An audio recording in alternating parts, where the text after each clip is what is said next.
want you to change my heart. And I felt like at that moment, the Holy Spirit came in me and I was born again because I went out and bought Bibles. I mean, I had Bibles. I became a theologian overnight. And I mean, and she's like, what is all these Bibles? Are you going to be a priest? Because that's all we knew was Catholicism. Yeah. And I'm like, we're getting married. I'm not going to be a priest, right? But she was fine with it because she was also raised Catholic. And she was like, well, it's a good thing.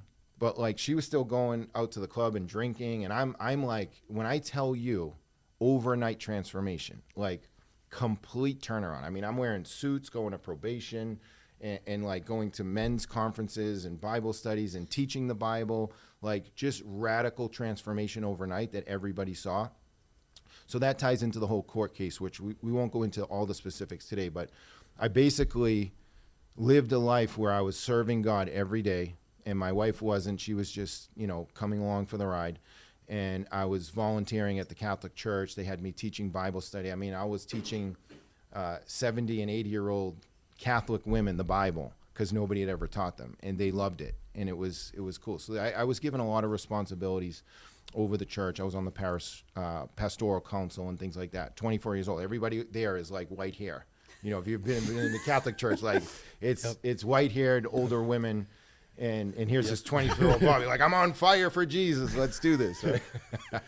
So basically, the court case went on for 3 years, and I was caught dead to rights. But I basically go in there with the idea that, God, I've done everything I can do on my end. I need you to show up now. And I really was doing the work, and my life was changing, and people could see that.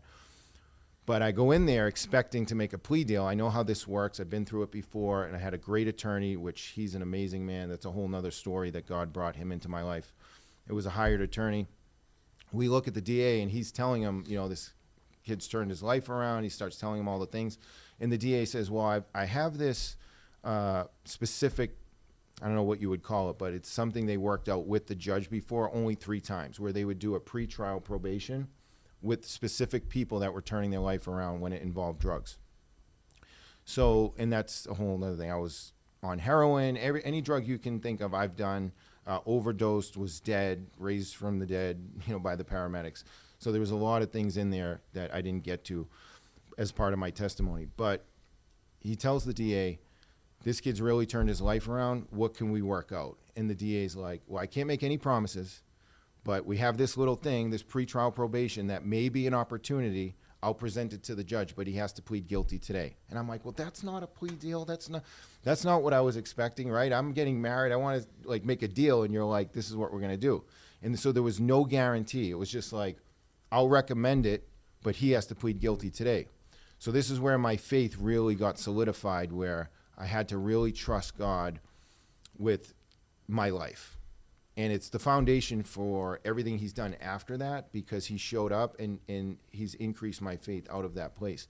So I said, Lord, I've done everything I can do. I'm going to give the rest over to you. And I agreed to it. We go into the court, and the judge is like, I want you to know, Mr. Talbot, I'm not promising you anything. And if you plead guilty today, when you come back in here, there's a good chance you're going to go to prison. And I was like, I understand. And what's funny about this is, I would tell people, because of the environment that I was training, like, you don't rat on yourself. You never tell anything. You don't admit to anything. And I've been arrested with older gentlemen that as soon as we get in there, they're like making deals.